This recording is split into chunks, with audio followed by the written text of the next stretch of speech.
গতকাল তারেক জিয়া কি আফসোস করছে আমি পুরাটা শুনলাম, যে আপনারা থামেন। কারা যেন আমাদের ভেতরে ঢুকে আজ আমাদের দলটাকে, এই মাজলুম দলটাকে ধ্বংস করার জন্য অনেকে উঠে পড়ে লেগেছে। সুতরাং যারা মাজলুমদের বিপক্ষে অবস্থান নিয়েছেন, আপনি যে কে, আপনাকে কিন্তু এ জাতি চিনে ফেলছে। আপনি যে চরম ইসলাম বিদ্বেষী, আপনি ছাত্রলীগের সভাপতি ছিলেন, সেখান থেকে হাসিনা নমিনেশন দেয়নি, আপনি এসেছেন আবার এই মজলুম দলে। এই কিশোরগঞ্জে বাড়ি, ফজু পাগলা, ও আলেমদের নামে এখন পাগল হয়ে গেছে, উলট পালট কথা বলছে। আমরা চাই যত তাড়াতাড়ি পারেন ওকে পাবনায় নিয়ে ভর্তি করেন। কথা বলেন না কেন? ওর মতো আরো সেই কয়টা পাগল হয়ে গেছে, তাদেরকে তাড়াতাড়ি পাবনায় পাঠান। কারণ পাগল যত বাইরে থাকবে জিনিসপত্র নষ্ট করবে। আলহামদুলিল্লাহ, বায়ারা ইসলামী সমাজ কল্যাণ পরিষদের উদ্যোগে বায়ারা জয়নাল উচ্চ বিদ্যালয় ময়দানে, বায়ারা বাজার, নাঙ্গলকোট, কুমিল্লা তাফসিরুল কোরআন মাহফিলের স্বনামধন্য সভাপতি জনাব ডক্টর মোহাম্মদ আলী, পৃষ্ঠপোষকতায় আছেন জনাব আব্দুর রহিম মজুমদার। মাহফিলের প্রধান অতিথি আপনাদের এলাকার সন্তান, ইসলামিক চিন্তাবিদ, রাজনীতিবিদ মাওলানা ইয়াসিন আরাফাত, আতালাল্লাহু উমরাহু ওয়া বারাকাল্লাহু ফি হায়াতি, আমিন। যারাই কথা বললেন, মাওলানা হোসাইন মাহফুজ, মাওলানা মাসুম, মাওলানা মেহেদি হাসান, বিশেষ অতিথি অনেক মানুষের নাম দিয়েছেন, সবার জন্য দোয়া করছি। ওয়া রাফা'না লাকা যিকরাক। মঞ্চে বসা ওলামা ইকরাম, সামনে বসা মুসলমান ভাইরা, পর্দার আড়ালের সম্মানিতা মা এবং বোনেরা, প্রাণ প্রিয় কুমিল্লাবাসী, আল্লাহর দরবারে শুকরিয়া জানাচ্ছি যিনি আমাদের সুস্থ রেখেছেন। অসুস্থ না হলে বোঝা যায় না যে সুস্থতা কি, যে এখন আমি টের পাচ্ছি। সুতরাং যারা সুস্থ আছেন বলেন আলহামদুলিল্লাহ। ঠিক আছে ভাই, কিছু বলেছি আপনাকে, লাগলে বলবো না, রিভাব দেন, আওয়াজ বাড়িয়ে দেন, রিভাব দেন। মুসা আলাইহিস সালাম আল্লাহকে একদিন জিজ্ঞাসা করেছিলেন, মাবুদ তুমি যদি আমার গোলাম হয়ে যেতে আর আমি যদি তোমার মালিক হয়ে যেতাম, তাহলে আমার মতো গোলাম মালিকের কাছে তুমি গোলাম হিসাবে কি চাইতে বলো তো? আল্লাহ তাআলা বলেন, মুসা তুমি তোমার বর্ডার ক্রস করে ফেলেছ, এটা কখনো সম্ভব না। মুসা নবী বললেন, আল্লাহ আমি তো যদি লাগিয়েছি, যদি হতাম। তুমি রাগ করো কেন? আল্লাহ পাক বলেন, মুসা যদি এরকম হইতো তাহলে তোমার মতো আল্লাহর কাছে আমি বান্দা হিসাবে দুইটা জিনিস চাইতাম, একটা হায়াতে তয়্যিবা আর একটা সুস্থতা। মুসা নবী বললেন, আল্লাহ আমি এটা জানতাম না, আমি তোমার কাছ থেকে জেনে নিলাম যে কি চাওয়া লাগে। সুতরাং আজকে এখনই আমি চাচ্ছি তোমার কাছে তুমি আমার হায়াতটা পবিত্র বানিয়ে দাও আর আমার শরীরটা তুমি সুস্থ রাখো। আল্লাহ পাক ওই দিন হেসে ফেলেছিলেন, ডাক দিয়ে বলে, মুসা তুমি খুব চালাক, আমার কাছ থেকে জিজ্ঞাসা করে উল্টা আমার কাছে দোয়া করো, যাও আজকে তোমার হায়াতটা আমি পবিত্র বানিয়ে দিলাম আর তোমাকে সারা জীবনের জন্য সুস্থ করে দিলাম। পাঁচটা জিনিস হারিয়ে যাওয়ার আগে গুরুত্ব দেওয়া ভালো, তার ভেতরে এটা একটা, যে শরীর যখন সুস্থ থাকে, অসুস্থ সময়ের কথা চিন্তা করে শরীরের গুরুত্ব দেওয়া দরকার। যে আল্লাহ আপনাকে আমাকে এখনো সুস্থ রেখেছেন, বলেন তো আলহামদুলিল্লাহ। দরুদ আর সালাম পড়ছি আমাদের নবী মুহাম্মদুর রাসূলুল্লাহ সাল্লাল্লাহু আলাইহি ওয়াসাল্লামের প্রতি, যাকে এই পৃথিবীতে আল্লাহ পাঠিয়েছিলেন উদ্দেশ্য নিয়ে। উদ্দেশ্য ছাড়া পৃথিবীর কোনো জিনিস আল্লাহ বানাননি, আর এটা বানানো সম্ভব না। ওমা খালাকনাস সামাওয়াতি ওয়াল আরদা ওমা বাইনাহুমা বাতিলা। পৃথিবীতে এমনিতেই কোনো জিনিস অনর্থক আমি আল্লাহ আসমান জমিনে কিছুই বানাই, যা বানিয়েছে তার একটা উদ্দেশ্য আছে। কথা বুঝতেছেন? আফাহাসিবতুম আন্নামা খালাকনাকুম আবাসা ওয়া আন্নাকুম ইলাইনা লা তুরজাউন। মানুষ কি মনে করে আমি এমনি এমনি তাদেরকে বানিয়েছি? আমার কোনো উদ্দেশ্য নেই। অবশ্যই আমার কোনো উদ্দেশ্য আছে তাদেরকে বানানো এবং পাঠানোর পেছনে। আমার কাছে যেহেতু ফিরে আসা লাগবে, এ কথাটা ভালো করে স্মরণ রাখেন। যেহেতু যাওয়া লাগবে আল্লাহর কাছে, এই কারণে আমাদের পাঠানোর উদ্দেশ্যটা আমরা যদি না জানতে পারি, যদি সফল করতে না পারি, আমরা সবাই কিন্তু ধরা খেয়ে যাব। আল্লাহ আমাদের পাঠিয়েছিলেন এই জমিনে একটা উদ্দেশ্য নিয়ে, ইন্নী জাইলুন ফিল আরদি খলিফা। আমরা এই জমিনের খলিফা। কি বলেন তো? খলিফা। খলিফা মানে প্রতিনিধি। আল্লাহ যেটা করার দরকার ছিল ওইটা ওনার দ্বারা তো এখানে এসে আপনাদের সামনে খলিফার যে দায়িত্ব এটা পালন করা মানায় না, সম্ভব না।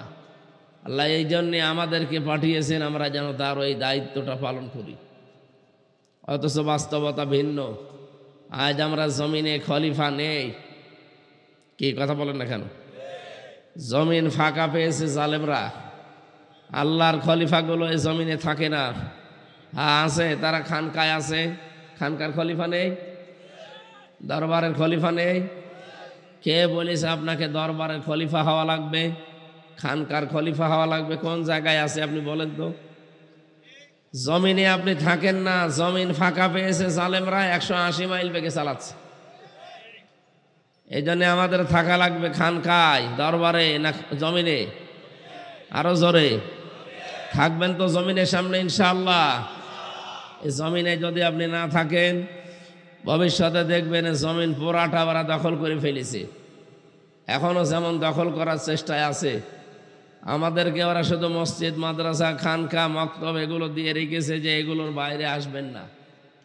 ১৫০০ বছর আগে মুহাম্মদুর রাসূলুল্লাহকে সাল্লাল্লাহু আলাইহি সাল্লাম, তাকেও কিন্তু এই অফারগুলো দিয়েছিল যে আপনি মসজিদ, কাবাঘর, খানকা এগুলো নিয়ে আপনি থাকবেন, বাইরে আসতে পারবেন না।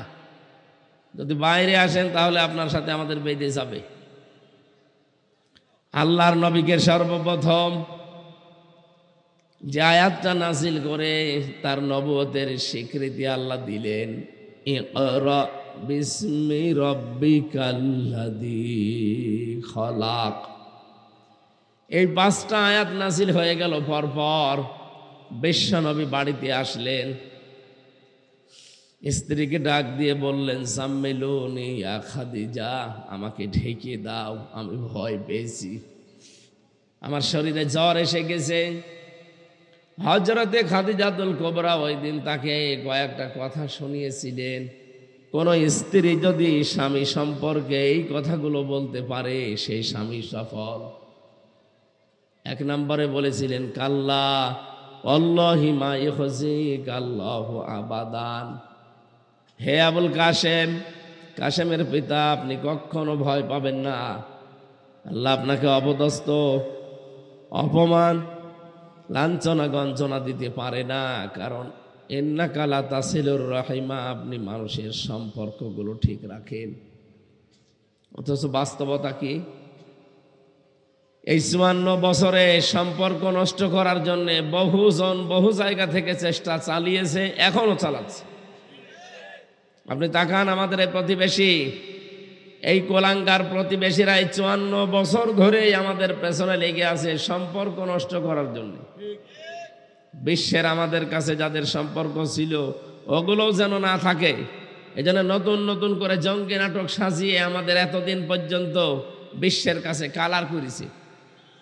বলেন 21শে আগস্ট গ্রেনেড হামলা যেটা, এটা এখন তথ্য বের হচ্ছে, এটা নাকি ওরা নিজেরা এগুলো করেছিল, করে এদেশকে যেন একটা জঙ্গি রাষ্ট্র হিসাবে প্রমাণ দেওয়া যায় পৃথিবীতে, সেই চেষ্টায় ছিল তারা।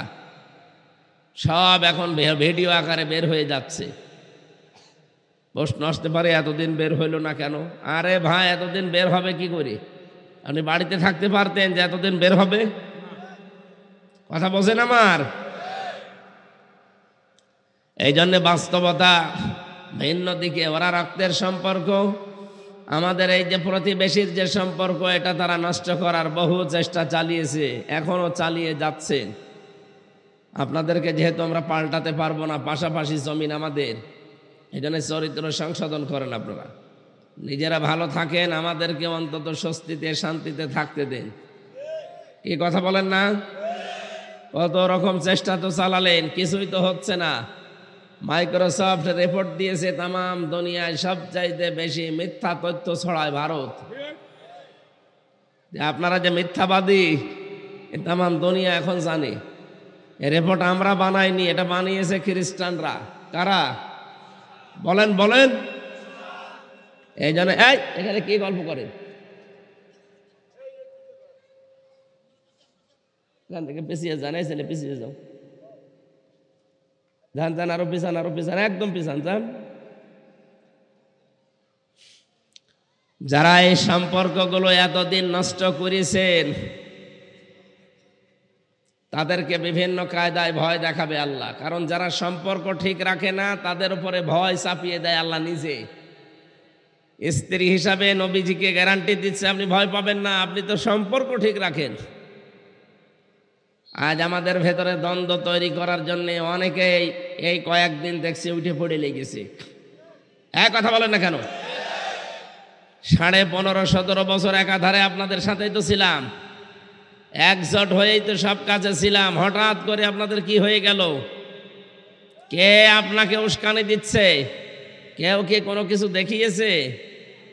না দেখিয়েছে তো অবশ্যই, নয়তো আপনার মুখ দিয়ে এরকম উল্টাপাল্টা কথা বের হয় কি করে? এতদিন তো বের হইতো না। আপনি আর আমি তো পাশাপাশি ছেলে ছিলাম, কই তখন তো কিছু বলেননি। এখন হঠাৎ করে এই স্বৈরাচারের ওই ধোয়া তুলেছেন যে এরা রাজাকার ছিল, কেন এতদিন বললেন না কেন? সুতরাং আপনাদের পেছনে হয়তো কেউ এই সম্পর্ক নষ্ট করার জন্য চেষ্টা চালাচ্ছে।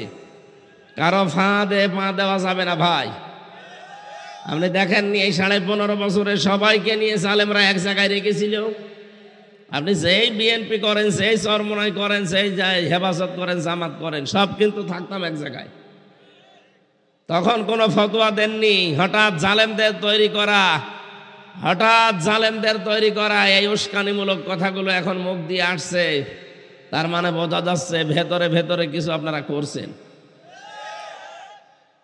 এগুলো যদি সত্যি আপনারা করেন আর দেশের মানুষ যদি একবার একটু টের পায়, এই স্বৈরাচারের যা হয়েছে তার চাইতে 100 গুণ বেশি খারাপ পরিণতি আপনার হবে। আমি কথাটা নরম ভাষায় বললাম কারণ আমার তো শরীর পারছে না, গলাও পারছে না এই কারণে। কিন্তু কথাটা কি নরম কথা? যারা করছেন তারা থামেন। কি আরম্ভ করেছেন আপনি? স্বৈরাচারের কোন স্লোগান এই দেশে চলবে না। বলেন, জয় বাংলা স্লোগানও এ দেশের দরকার নেই। এদেশের স্লোগান হবে আল্লাহু আকবার। এটা চান না? নারায়ে তাকবীর।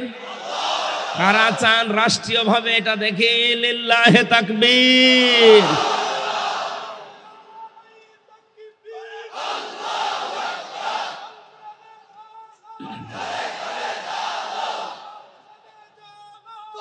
আলহামদুলিল্লাহ।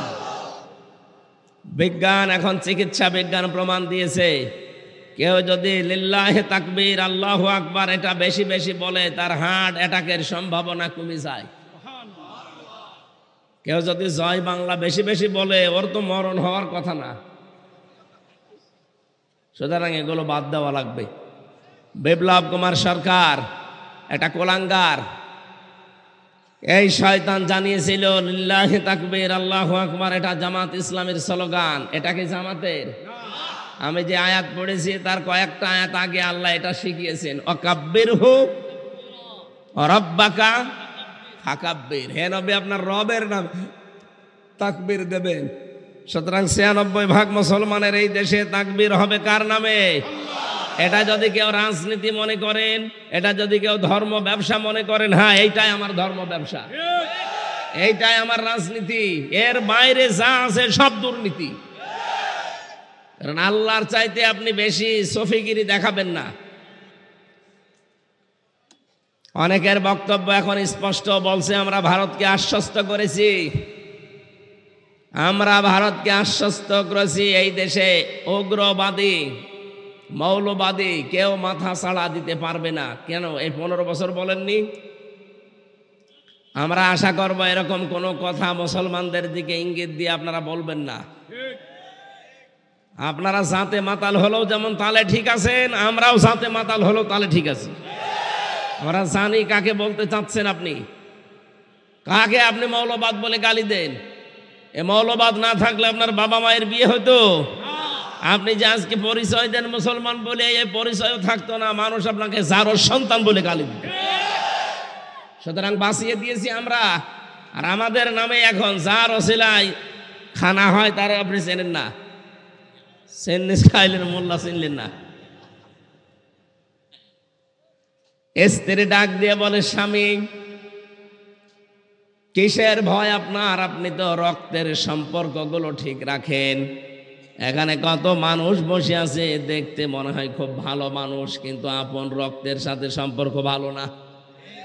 নিজের বোনের সাথে সম্পর্ক নেই, জমি দেওয়া লাগবে এই জন্য আগেই সম্পর্ক খারাপ করে ফেলেছে।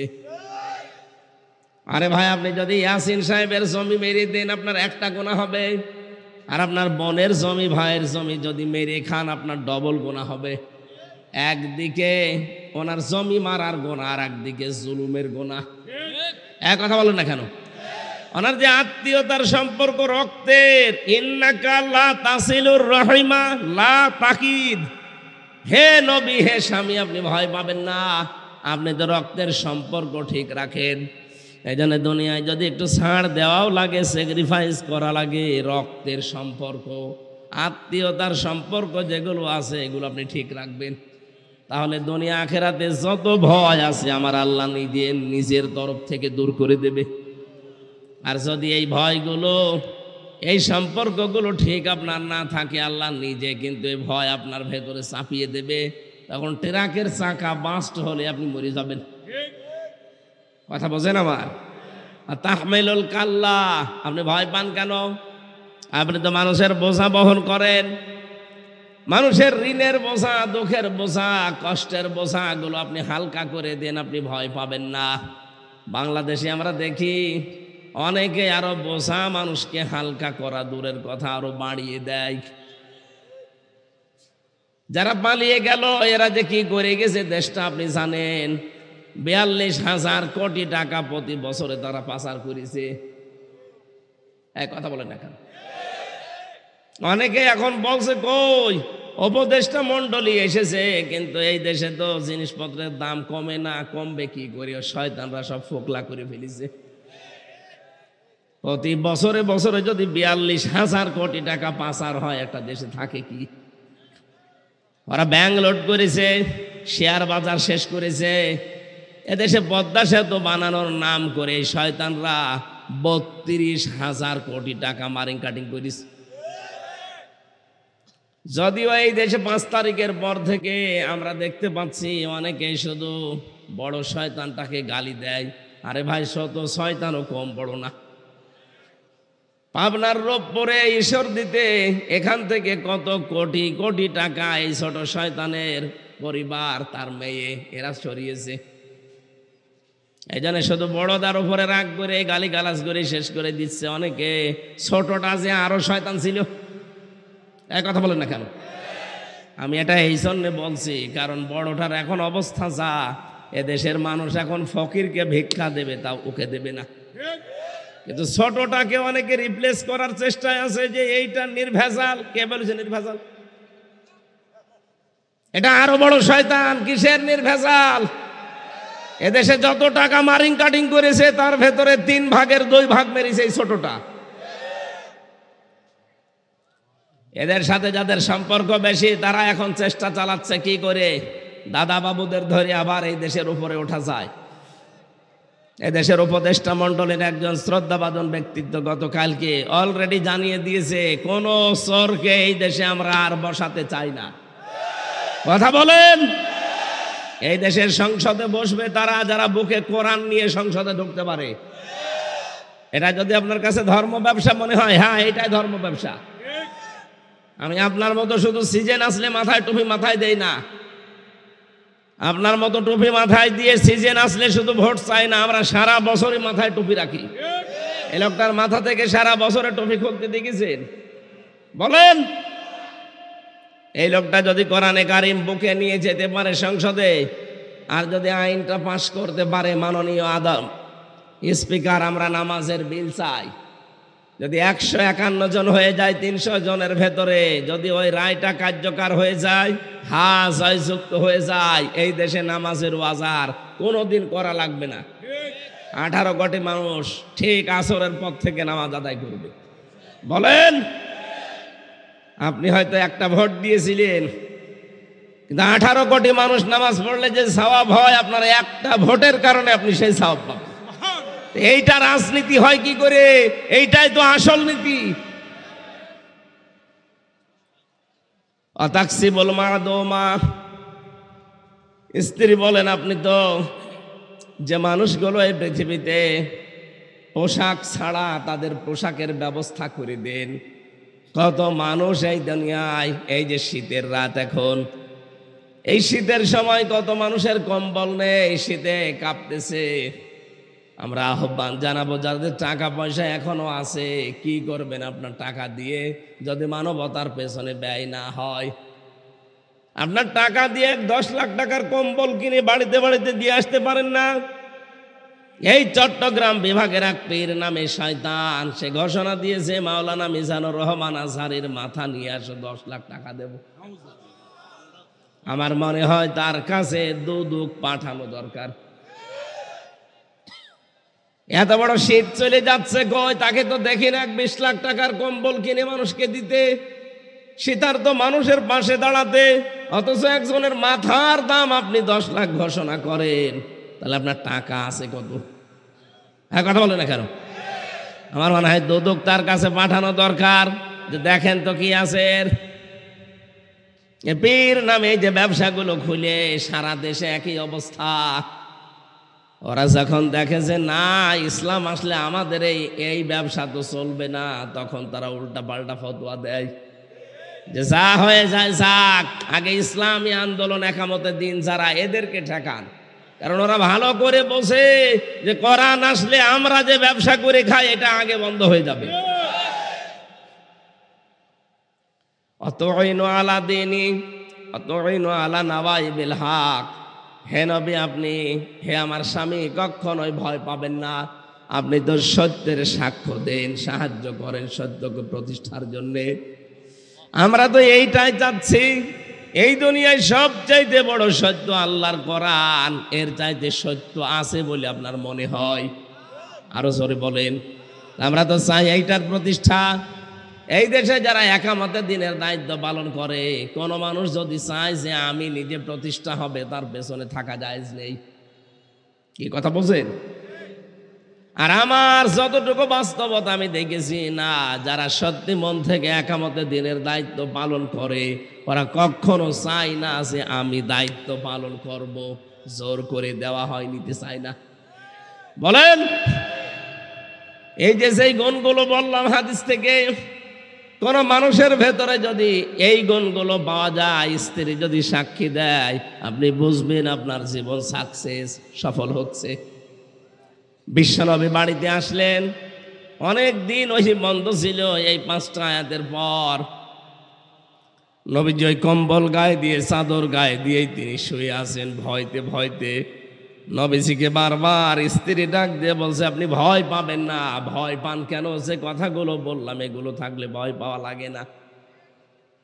এর পরবর্তীতেই মহান আল্লাহ সূরা মুদ্দাসসিরের 1 থেকে 7 নম্বর আয়াত পর্যন্ত জিবরাইলকে দিয়ে পাঠিয়ে দিলেন। আমরা সেখান থেকে তার পরবর্তীতে পড়েছি, ইয়া আইয়ুহাল মুদ্দাসসির কুম ফানদির ওয়া রাব্বাকা ফাকাব্বির। হে কম্বলওয়ালা, এভাবে শুয়ে থাকার জন্য আপনাকে আমি পাঠাইনি। ওঠেন, রাব্বাকা ফাকাব্বির, আপনার রবের শ্রেষ্ঠত্ব ঘোষণা করেন। ফানসির, মানুষকে সতর্ক করেন। বিশ্ব নবী এ দায়িত্ব পাওয়ার পরে তিনি উঠে দাঁড়ালেন। সতর্ক আরম্ভ করব কাকে দিয়ে? তিনি শুরু করলেন তার নিজের পরিবার থেকে। ওয়াজির আশিরাতাকাল আকরাবিন, আপনি সতর্ক করেন আপনার পরিবারস্থ লোকদের, যারা নিকট আত্মীয়, তাদের থেকে। এই আয়াত থেকে মাসলা বের হয় দুনিয়াতে আমরা যারা দাওয়াতি কাজ করব দায়ী ইলাল্লাহ, তাদের প্রথম কাজ হবে নিজের পরিবারস্থ আত্মীয় স্বজন নিকট আত্মীয়দেরকে দিয়ে শুরু করা। এক কথা বলেন না কেন? কিন্তু এইটা আমরা অনেক কম দেখতে পাচ্ছি। এই কুমিল্লা নোয়াখালী থেকে চলে যাচ্ছে সেই খুলনাতে, যশোরে, কুষ্টিয়ায়, অথচ নিচে আত্মীয় স্বজন নিকট আত্মীয় বউ ছেলে মেয়ে এখনো ইসলামের উপরে ওঠে নাই, ওর চিন্তাও নেই। এই জন্য আমাদের উচিত হবে সর্বপ্রথম শুরু করা, নবীকে আল্লাহ দিলেন আকরাবিন, নিকট আত্মীয় দিয়ে শুরু করেন। আমরাও যদি নিকট আত্মীয় দিয়ে সত্যি শুরু করতে পারতাম, তার পরিবার থেকে অনেক মানুষ অনেক সাপোর্ট পেতাম। আজ হাজারো মানুষ আমরা পরিবার থেকে কিন্তু সাপোর্ট পাচ্ছি না, শুধু এই আয়াত সামনে না থাকার কারণে। কথা বলেন না কেন? মুহাম্মদ রাসূলুল্লাহ পরিবারের সাপোর্টের ব্যাপারে জানিয়েছেন। নবীজি বলেন, এই পৃথিবীতে উত্তম স্ত্রী তো তারা যারা নিজের স্বামীকে দিনের পথে ইসলামের পথে চলতে গিয়ে সাহায্য করে, সহযোগিতা করে, উদ্বুদ্ধ করে। আপনারা খাদিজাতুল কুবরার নাম শোনেননি? মাইক গলা ভেঙে যাচ্ছে কেন? আওয়াজ বাড়িয়ে দেন। হযরতে খাদিজাতুল কুবরা রাদিয়াল্লাহু তাআলা আনহা, এদিকে তাকান। তিনি জীবনে কোনোদিন এক ওয়াক্ত নামাজ পড়েননি, একটা রোজা রাখেননি, একটা টাকা যাকাত দেননি, হজও জীবনে করেননি। অথচ আল্লাহ জান্নাতের ভেতরে নিজে একটা ঘর তৈরি করে খাদিজাকে সুসংবাদ পাঠিয়েছেন। মেয়েরা যারা এসেছেন তাদের এক কথাই বলছি, শুধু নামাজ পড়া, রোজা রাখা, কালো বোরকা পরা ইবাদত না, জান্নাতে আপনি যেতে পারবেন না। আপনার স্বামীকে খাদিজার মতো পেছন থেকে সাহায্য করা লাগবে, সহযোগিতা করা লাগবে, উদ্বুদ্ধ করা লাগবে, ছাড় দেওয়া লাগবে। কথা বলে না কেন? আপনার স্বামী যদি সত্যি একামতে দিনের কাজে থাকে, অযে দায়ীল আল্লাহর কাজে থাকে, মানবতার সেবায় থাকে, আপনি ঘরে বসে তাকে আরো সাহায্য করবেন, ছাড় দেবেন, সময় দেবেন, তাকে উদ্বুদ্ধ করবেন। আপনি তাহলে খাদিজাতুল কুবরার সাথে জান্নাতে ওনাকে আল্লাহ ঘর বানিয়ে পাঠিয়েছিল, আপনাকে আল্লাহ একটা ঘর বানিয়ে পাঠিয়ে, ঘর হয়তো এভাবে সুসংবাদ আসবে না, মৃত্যুর পরে আপনি খাদিজার সাথে পাশাপাশি জান্নাতে থাকতে পারবেন। বিশ্বনবী হঠাৎ এগুলো তৈরি করলেন।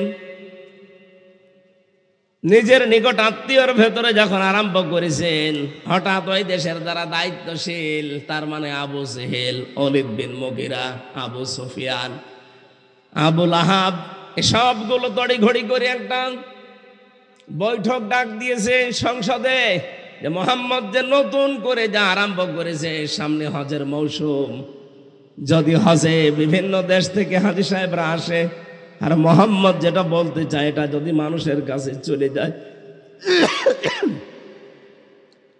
তাহলে তার দাওয়াতি কাজ সহজ হয়ে যাবে, তার ধর্ম প্রচার সহজ হয়ে যাবে। কি করে এটা বন্ধ করা যায়? পরামর্শ দাও তো দেখি। এক একজন এক এক পরামর্শ চলছে। ওলীদ বিন মুগীরাকে দায়িত্ব দিয়েছে যে আপনি জাতির এই সংসদের, আপনি মনে করেন এখন হুইপ, বিরোধী না, সরকার দলীয় আপনি হুইপ, আপনি এখন এই আমরা যে মতামত দিলাম এখান থেকে কাটছাট করে চিন্তা ভাবনা করে পরামর্শ দেন, কি করব আমরা, সিদ্ধান্ত জানান। একজন পরামর্শ দিয়েছে, কাজ করো, মোহাম্মদের বিরুদ্ধে আজকে থেকেই একটা বদনাম ছড়িয়ে দাও যে মোহাম্মদ মিথ্যাবাদী। বলেন নাউজুবিল্লাহ। ওলীদ বিন মুগীরা বলছে, না, ও তো আমাদের সামনে বড় হয়েছে, বলা যাবে না, ওকে আপনি এক কাজ করেন, কবি বলে চালিয়ে দেন। লোকজন বলছে, না, ও যেভাবে তেলাওয়াত করে ওটা কবিতার মতো শুধু না, কবিতা তো একবার পড়লে আর একবার পড়তে মন চায় না, কিন্তু এ যে পড়ে একবার পড়লে মনে হয় একেবারে কলিজার ভেতরে সে লাগে, এটা দিয়ে কাজ হবে না। আর একটা বলো, কেউ বলছে এখন এক কাজ করেন, ওনাকে গণক বানিয়ে দেন, এইটা বলে প্রচার করেন যে মোহাম্মদ গণক, এটাও খাবে না। কি করবেন? তাকে পাগল বলে চালিয়ে দেন। বলেন নাউজুবিল্লাহ। পাগল বলেও চালিয়ে দিলে হবে না, কারণ পাগলের চেহারার সাথে মোহাম্মদের চেহারার কোনো মিল নেই। পাগলের চুল থাকে উস্কো খুস্কো, দাঁতে থাকে ময়লা, চেহারায় থাকে ময়লা। ওর যে চেহারা একবার দেখলে আর একবার তো কোনোদিন মুখ ফেরাতেই মনে চায় না। সুতরাং এ নামে হবে না, নতুন কিছু তৈরি করো। ওই সময় এক বৈঠকে বিশ্ব নবীকে আল্লাহ 5টা, ওই কাফেররা 5টা অপবাদ দিয়েছিল। কয়টা? আরো জোরে। 1 নম্বরে মিথ্যাবাদী, 2 নম্বরে গণক, 3 নম্বরে জাদুকর, 4 নম্বরে কবি, 5 নম্বরে পাগল। রব্বুল আলামিন এই 5টার জবাব তিনি 5টা গুণ বর্ণনা করে দিয়েছেন। সূরা আহজাবের 45-46 নম্বর আয়াত নাযিল করে আল্লাহ বলেন, ওই 5টা অপবাদ দিয়েছে আমার নবীর উপরে ওয়ালিদ বিন মুগীরা, আমি উল্টা করে এই 5টাকে পাল্টিয়ে দিলাম। ইয়া আইয়ুহান নাবিয়্যু ইন্না আরসালনাকা শাহিদাও ওয়া মুবাশশিরাও ওয়া নাযীরা ওয়া দাঈয়ান ইলাল্লাহি বিইযনিহি ওয়া সিরাজাম মুনীরা। বলেন আল্লাহু আকবার। আল্লাহ বলেন, কাকে পাগল বলো, কাকে গণক বলো, কাকে মিথ্যাবাদী বলো, জাদুকর বলো, কবি বলো, আমার নবী হচ্ছে এই পৃথিবীতে শাহেদ, সাক্ষীদাতা। আমার নবী হচ্ছে সুসংবাদদাতা, আমার নবী সতর্ককারী, আমার নবী আল্লাহর দিকে আহ্বানকারী, আমার নবী সিরাজাম মুনীরা, উজ্জ্বল প্রদীপ। আমা সাহিবুকুম বিমাজনুন, কেন তাকে পাগল বলো? তোমাদের সাথী আমার নবী মুহাম্মদুর রাসূলুল্লাহ পাগল নয়। জোরে বলেন সুবহানাল্লাহ। ওয়ালিদ বিন মুগীরা ডাক দিয়ে বলছে, এভাবে যদি কাজ না হয়, আমরা কিছু কিছু লোক ঠিক করে রাখি। এক কাজ করো, দলে দলে দলে দলে বিভক্ত করে দাও মানুষকে। হাজিরা যেখানে যেখানে তাবু গাড়বে বাইরের দেশ থেকে এসে, আমরা যারা নেতা আছি এক এক নেতার সাথে 4-5 জন করে গিয়ে ওই তাবুর সামনে দাঁড়িয়ে ঘোষণা দেওয়া লাগবে মুহাম্মদের ব্যাপারে এমন এমন কথা যেন মানুষ ঘৃণা করে ওর কাছেও আসতে না চায়।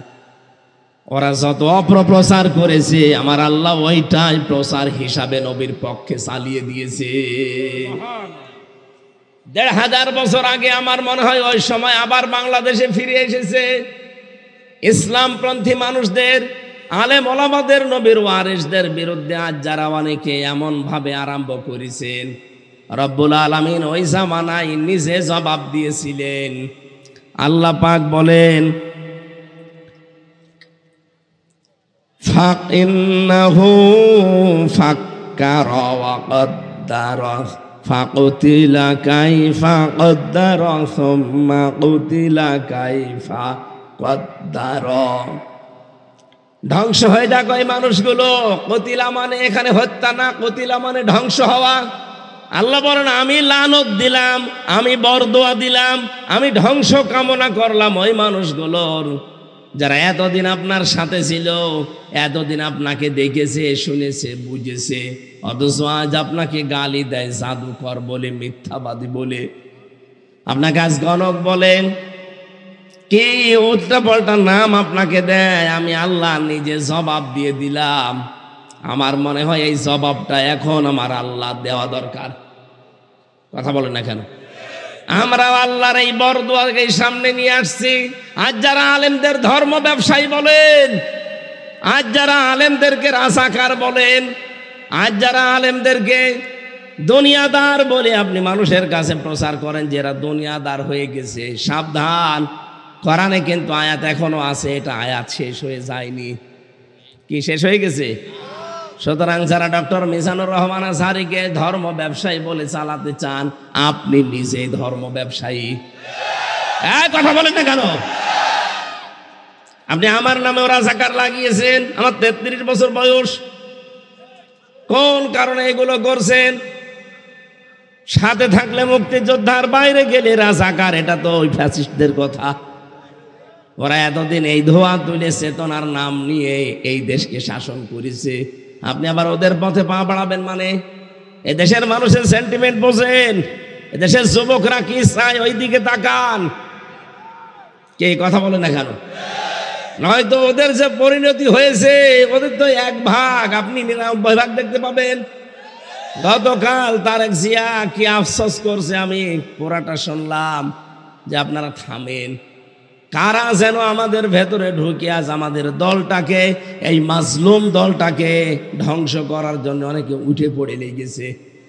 সুতরাং যারা মাজলুমদের বিপক্ষে অবস্থান নিয়েছেন, আপনি যে কে, আপনাকে কিন্তু এ জাতি চিনে ফেলছে। আপনি যে চরম ইসলাম বিদ্বেষী, আপনি ছাত্রলীগের সভাপতি ছিলেন, সেখান থেকে হাসিনা নমিনেশন দেয়নি, আপনি এসেছেন আবার এই মজলুম দলে।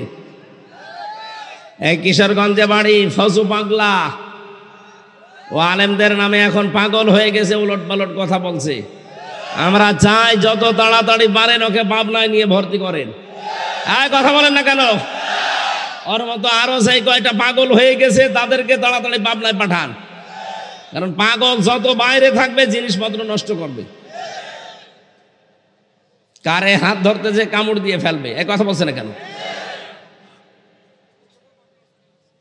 বিশ্ব নবীকে আল্লাহ জানালেন, হে নবী, জারনি, আমি তেলাওয়াত করেছিলাম, জারনি ওয়াল জারনি ওমান খালাকতু ওয়াহিদা ওয়া জাআলতু লাহু মালাম মামদুদা ওয়া বানিনা শুহুদা। হে নবী, আপনি ছাড়েন, ওদের কথাটা ছেড়ে দেন, আমার দায়িত্বে ওদের দিয়ে দেন। আমি ওদের বানিয়েছি, আমি দেখতেছি। সুতরাং এই আয়াতটা পড়ার পরে ভরসা পাই, আল্লাহ তুমি নিজেই জানিয়েছো যে ওদেরকে তুমি ছেড়ে দাও, আমি দেখতেছি, আমরা ছেড়ে দিলাম। আর যারা এই মাজলুম দলগুলোর উপরে এরকম মিথ্যা অপবাদ চাপাতে আছে, তুমি তাদের দায়িত্ব নিয়ে নাও। মিন্নাবাদ সারাব্বিকাল আসাদিদ, আল্লাহ বলেন আমি কিছু বলি না, যদি একবার ধরি ওরে আর ছাড়ি না। এজন্য আল্লাহর ধরা পড়ার আগে আপনি নিজেকে নিজে পাল্টান, নিজেকে থামান, নয়তো আল্লাহ যদি একবার ধরে ফেলে বাপ বলার সময় পাবেন না। রব্বুল আলামিন স্মরণ করিয়েছেন ওই লোকটাকে, হে নবী, আমি কিন্তু ওই লোকটাকে বহু কিছু দুনিয়ায় দিয়েছি। ওয়াজআলতু লাহু মালাম মামদুদা, বিশাল সম্পদের অধিকারী তাকে বানিয়েছি। তাকে নেই থেকে আমি আব্দু উবাই বিন ওয়ালিদ ইবনে মুগিরা বানিয়েছি। আপনি তাকান, এই লোকটাকে কত কিছু দুনিয়াতে আল্লাহ দিয়েছিলেন। ওয়াজআলতু লাহু মালাম মামদুদা ওয়া বানিনা শুহুদা, তাকে ধন সম্পদ এবং সন্তান সন্ততি দিয়ে, প্রভাব প্রতিপত্তি দিয়ে আল্লাহ ভরে রেখেছিলেন। এই 15.5 বছরে মানুষ যা কামাই করেছে, আমরা দেখতে পেয়েছি। এই মানুষগুলো যদি আল্লাহর দিকে একনিষ্ঠভাবে ফিরে আসতো, জনগণের দিকে ফিরে আসতো, এই জনগণ কোনোদিন তাদেরকে তাড়িয়ে দিত না। আপনি কোন কারণে এটা করতে গেলেন? এখন তো নিজে ভোগও করতে পারলেন না, নিজের সন্তানাদি নিয়ে আরামে থাকবেন তাও পারলেন না, পুরা জীবনটা জাহান্নাম বানিয়ে ফেললেন। আমি মালয়েশিয়া ছিলাম কিছুদিন আগে, এসে দেখেছি ওখানে সাহেব পাড়া বানিয়েছে। কানাডায় তো আছে বেগম পাড়া, আর এখানে বানিয়েছে সাহেব পাড়া। থাকতে পারে না শয়তানরা, বানিয়েছে কোটি কোটি টাকা খরচ করে, কিন্তু থাকতে পারে না। যেই হোটেলে উঠতাম দেখি হোটেলের নিচে নামলেই 2 জন বসে বসে গল্প করছে। কি এখানে কি? বলো হুজুর আমরা আগেই পালিয়েছি। কেন থাকবেন না সাহেব পাড়া? ওখানে থেকে মার খাবো। এদেশের জনগণ আছে, বাংলার জনগণ এখানেও আছে, যদি দেখে যে সাহেব পাড়া এসে লুকিয়ে আছে, পিটিয়ে লাশ বানিয়ে ফেলবে। এখান থেকে শিক্ষা নেওয়া যায় না। আজ পাগল হয়ে গেছেন, তাড়াতাড়ি, এত তাড়াতাড়ি আপনার দরকার কি? একটা সময় দেবেন না। 1628টা চেয়ারে জালেমরা বসেছিল, এখন ওই জালেমরাই আছে। ওই জালেমগুলোকে আজ নামানো লাগবে না। আন্দাজে নির্বাচন দেন, নির্বাচন দিয়ে করবে কি? আবার দিনের ভোট রাতে হবে। কথা বলে না কেন? কারণ জালেমগুলোকে যদি এখনো সংস্কার না করতে পারেন, এই চেয়ারগুলো থেকে নামাতে না পারেন, এরাই কিন্তু দিনের ভোট রাতে করেছিল। এরাই বিনা ভোটে নির্বাচন দিয়ে 154 জন ডিক্লিয়ার দিয়েছিল। এই জন্য তো আমরা চাচ্ছি হবে নির্বাচন। আমরা নির্বাচনের বাইরে না, বাধাও দেয় না। কিন্তু এটা সংস্কার করে দেন যেন দিনের ভোট দিনই হয়। এক লোক বিয়ে করার পরে বাসর রাতে এখনো ঢোকেনি, শাশুড়ি এসে বলছে বৌমা কি করবা জানি না, আমার কিন্তু নাতি চাই। আচ্ছা মা সময় দেবেন তো। ননদ এসে বলছে ভাবি কি করবো আমি জানি না, আমার কিন্তু ভাতিজা চাই, তাও চাঁদের মতো সুন্দর। ঠিক আছে সময় দাও। শ্বশুর এসে বলছে বৌমা কি করবা জানি না, আমার কিন্তু বংশের বাতি চাই। ঠিক আছে। দাদি শাশুড়ি এসে বলছে বৌমা কি করবা জানি না, আমাদের কিন্তু পতি চাই। আচ্ছা দাদি সময় দেবেন না। স্বামী এবার এসে বলছে বউ কি করবা জানি না, আমার কিন্তু বেবি চাই। বউ ডাক দিয়ে বলছে তোমরা কি সব পাগলের গোষ্ঠী? কেবল হইলো বিয়ে, এখনো বাসরও হয়নি, কারো নাতি চাই, কারো পতি চাই, কারো ভাতিজা চাই, কারো বেবি চাই। তার মানে সময় দেবেন না। সংসার হোক 10 মাস 10 দিন যাক, তারপরে তো যার যা চাহিদা সব পাবেন। আমি কি ডাউনলোড করে নিয়ে আনবো?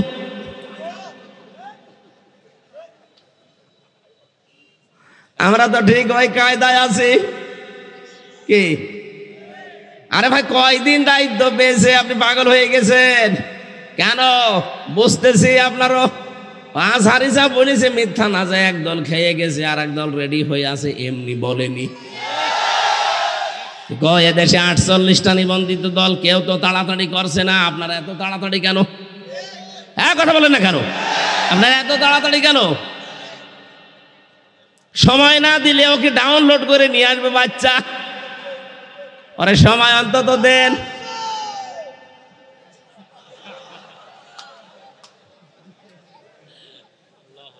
বিশ্বনবী মুহাম্মদ রাসূলুল্লাহ সাল্লাল্লাহু আলাইহি ওয়াসাল্লামকে আল্লাহ এবার জানিয়ে দিলেন ওরা যে ষড়যন্ত্রগুলো করেছে, যত উলট পালট নাম আপনাকে দিচ্ছে, আশেপাশে কথা বলছে, আপনার জবাব দেওয়াই লাগবে না, আমি আল্লাহ এবার নিজে ওর জবাব দিচ্ছি। বলেন সুবহানাল্লাহ। আল্লাহ রাব্বুল আলামিন বলেন ওমাহাদুলাহু তামহিদা সুম্মা ইয়াতমাউ আন আযীদা। ওই মানুষকে শুধু সম্পদ আমি দেইনি, ওটাকে ভোগ করার জন্য যত রকমের রাস্তা লাগে সব তাকে দিয়েছিলাম। আমি বাংলাদেশে জেলে যাওয়ার আগে জালেমদের বড় বড় মানুষের সাথে মিলে দেখেছি, এই মানুষগুলো দুনিয়াকে জান্নাত বানিয়ে নিয়েছিল। বাড়িতে হরিণ পুষত, খরগোশ পুষত, আর মেয়ে ছেলে যেগুলো আছে এগুলো তো সব আল্লাহর রাস্তায় কাজ করাইতো। ওই যে পাপিয়ার নাম শুনেছেন, আমার পাশের জেলে ছিল, বাংলাদেশের বিভিন্ন মেয়েদেরকে ও চাকরির নাম নিয়ে নিয়েছে, এই জালেমদের হাতে তুলে দিতেছে, এই জেনেন আনন্দ করেন, আর আমি অমকটা জারি করতে চাই, অমকটা করতে চাই, শুধু সই করে দেবেন। আমি কি বেশি বললাম? আমি নিজে দেখেছি এগুলো। ওরে শেষ পর্যন্ত পারে নাই কেরানীগঞ্জে রাখতে, এই মহিলা এমন উল্লট পালট মহিলা, শেষ পর্যন্ত ওরে পাঠিয়ে দিয়েছে আপনার এই কুমিল্লায়। এখানেও পারে না, এখান থেকে পাঠিয়েছে আবার ঢাকায়। ওরা যে সমস্ত কাজ কারবার করেছে, আনন্দ ফুর্তি, জীবনের যত স্বাদ আহ্লাদ সব মনে আছে দুনিয়ায় পূরণ করে নেবে। অথচ নবীজি জানিয়েছেন আর দুনিয়া মাজরাতুল আখিরাহ, দুনিয়াটা আখিরাতের ক্ষেত, এখান থেকে তৈরি করো ভোগ করার জায়গা কোনটা? আরো জোরে বলেন। আল্লাহ বলেন এমন ভাবে আমি তৈরি করে রেখেছি, বলে আও নাব্বিয়ুকুম বিখায়রিম মিন যালিকুম লিল্লাযীনা তাকাউ ইনদা রাব্বিহিম জান্নাতিন তাজরি মিন তাহতিহাল আনহার। হে নবী ওদেরকে বলেন আমি কি তোমাদেরকে এমন একটা উত্তম জিনিসের সংবাদ দেব, সেটা হচ্ছে জান্নাত। যারা তাকওয়া অবলম্বন করে আল্লাহকে ভয় করে জীবন চালাবে, এই মানুষগুলো শুধু মরতে দেরি হবে, এদের জন্য আমার আল্লাহ তলদেশ দিয়ে বয়ে যাওয়া নদী আর নহর, এরকম জান্নাত দিতে দেরি করবেন না। বলেন সুবহানাল্লাহ। এদেশে যারা একামতে দিনের আন্দোলন করে, আল্লাহর কসম ওরা ওইটা পাওয়ার জন্যই সব সময় চেষ্টায় আছে। এজন্য দুনিয়ায় আমরা কিছু পাই না পাই এটা আমাদের আফসোস নেই, আমাদের একটাই টার্গেট, আমাদের চোখ বন্ধ হওয়ার পরে যেন আল্লাহ পাক হযরতে আসিয়াকে যেভাবে জান্নাত তুলে ধরেছিলেন আমাদের সামনেও যেন আল্লাহ তুলে ধরে। সূরা নাহালের ভেতরে আছে 38 নাম্বার আয়াতে পাবেন, কি 28 নাম্বার আয়াতে, আল্লাযীনা তাতাওয়াফফাহুমুল মালায়েকাতু তাইয়্যিবিনা ইয়াকুলুনা সালামুন আলাইকুম উদখুলুল জান্নাতা বিমা কুনতুম তা'মালুন। মানুষের জীবন যখন পবিত্র হবে, পরিচ্ছন্ন হবে, ওলট পালট কাজ যখন জীবনে থাকবে না, এই মানুষটা পবিত্র জীবন নিয়ে যখন আছাড় খেয়ে মরণের বিছানায় পড়বে, ফেরেশতারা এসে বলবে ইয়াকুলুনা সালাম আলাইকুম উদখুলুল জান্নাহ, আল্লাহর বান্দা তোমাদের উপরে আল্লাহর শান্তি বর্ষিত হোক, কোনো চিন্তা নেই, প্রবেশ করো ওই জান্নাতে তোমাদের এই কাজ কারবারের কারণে। এই জন্য দুনিয়ায় কষ্ট হলেও স্বীকার করে নিন, আপনার জন্য আখেরাতে আল্লাহ বিশাল একটা ঘর আসিয়ার মতো বানিয়ে রেখেছেন। বলেন সুবহানাল্লাহ। আল্লাহ রাব্বুল আলামিন বলেন, হে নবী, আপনাকে আমি দেখতে পাচ্ছি আপনি শুয়ে আছেন, অনেক দিন হয়ে গেল ওহী আপনার কাছে যায়নি, ওঠেন তাড়াতাড়ি, সতর্ক করেন বান্দা বান্দীদেরকে। আজ অর্থনীতি অপবিত্র, সুদ দিয়ে, এক কথা বলছেন এখন, শিক্ষা ব্যবস্থা সেকুলার দিয়ে পুরাটা অর্থ শিক্ষা ব্যবস্থা নাপাক বানিয়ে ফেলেছে। এই 15.5 বছরে কি আরম্ভ করেছিল আপনি টের পেয়েছেন? শিক্ষা ব্যবস্থার ভেতরে এই শরীফা নামের গল্প দিয়ে মানুষদেরকে সমকামিতা তৈরি করার চেষ্টা ছিল। নারী আর পুরুষ এ কোনো ভেদাভেদ থাকবে না, নারীতে বিয়ে করবে, পুরুষে বিয়ে করবে। এটা যদি ওই জালেমরা আজও থাকতো, আর এটা যদি সংসদে কায়েম করে ফেলতো, আদালত ওদের হাতে, বলেন তো আজকে আপনার মেয়েটা জীবনও নিরাপদ থাকতো? মহিলা হোস্টেলে আপনার মেয়ে আছে, আপনার ফুফু আছে, আপনার বোন আছে। এই লোকটা এতদিন ছিল শরীফ, ও বলছে না আমাকে যেমন শরীফা লাগছে, ও গেল, যে বলছে আমি যেহেতু শরীফা আমার এই মহিলা হোস্টেলে সিট দেওয়া লাগবে, দিয়ে দিল। বলেন তো যতই শরীফা দাবি করুক, মালটা কি বলেন? যেখানে আপনার বোন আছে, আপনার মেয়ে আছে, আপনার ফুফু আছে, এ যতই শরীফা দাবি করুক, মাল তো শরীফ। আপনার মেয়ের কাছে, আপনার বোনের কাছে থাকলে ওগুলো ঠিক থাকবে? বলেন কোথায় নিয়ে গিয়েছিল শিক্ষা ব্যবস্থা, টের পাচ্ছেন? এখনো পর্যন্ত অনেক জালেম বলে যে কি করেছে, ওদের সব পালিয়ে যাওয়া লাগলো। কি করেছে মানে কি করেনি? জাতিকে একেবারে জাহান্নাম বানিয়ে ফেলেছিল। বিচার ব্যবস্থার কথা তো আমি জানি, আমার যে বিচারের রায় দিয়েছে হাইকোর্টে, যেই লোকটা বিচারপতি আপনাদের এলাকায় বাড়ি, শেষ পর্যন্ত সে বলেই ফেলেছে যে বিচার ব্যবস্থাকে আপনারা দেশটাকে জাহান্নাম বানিয়ে ফেলেছেন। আপনাদের নিজেদের তৈরি করা বিচারপতি, সে যদি এ কথা বলতে পারে তাহলে দেশটা আসলে কি হয়েছে আপনি টের পাচ্ছেন। শিক্ষা ব্যবস্থা সেকুলার করে পুরা জাতি ধ্বংস করার লাইনে ছিল। ব্যবসাকে সুদ ভিত্তিক ব্যবসা করে পুরা ব্যবসাকে একেবারে ধনী আরো ধনী হবে।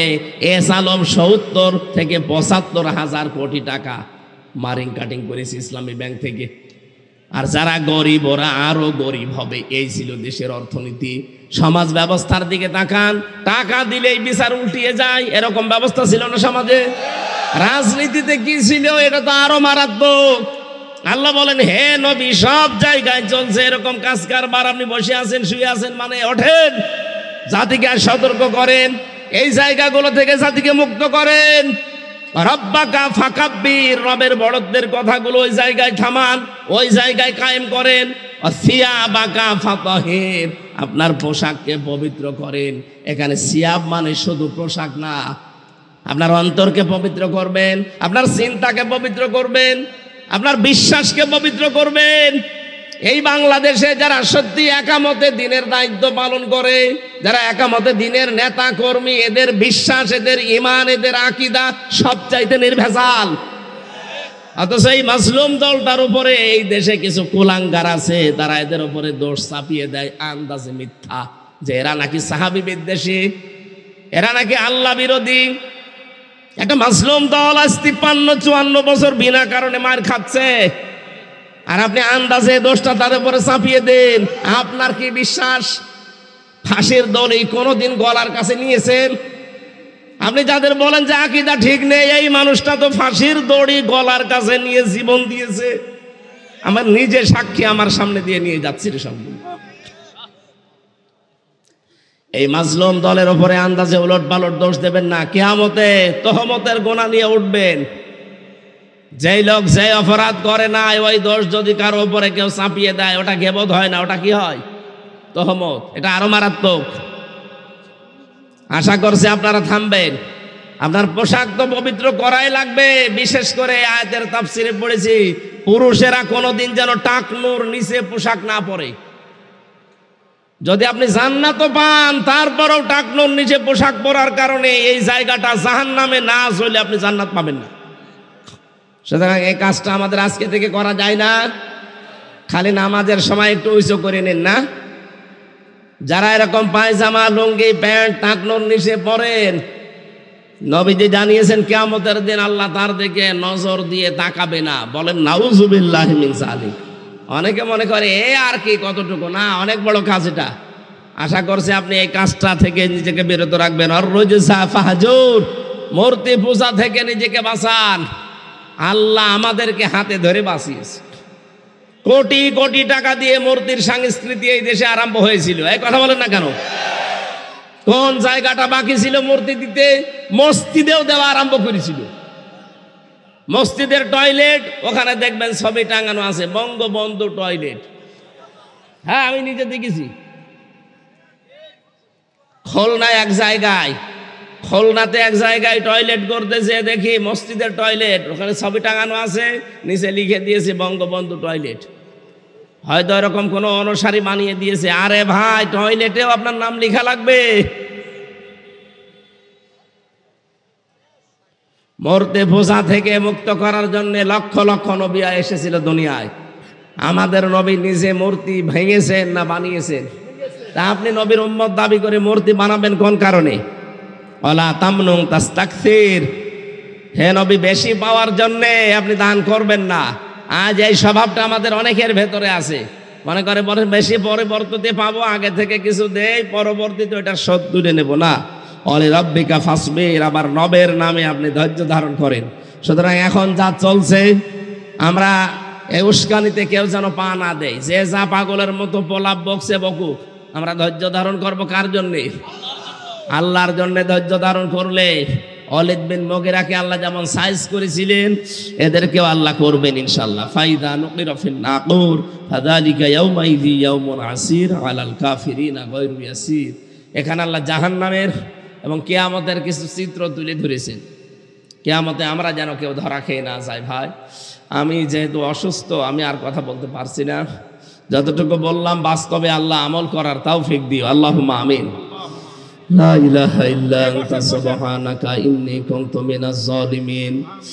ও আল্লাহ, অসুস্থ শরীর নিয়ে কোথায় সে কুষ্টিয়া থেকে কোরআনের কথাগুলো বলার জন্য এই কুমিল্লা নাঙ্গলকোটে আসলাম।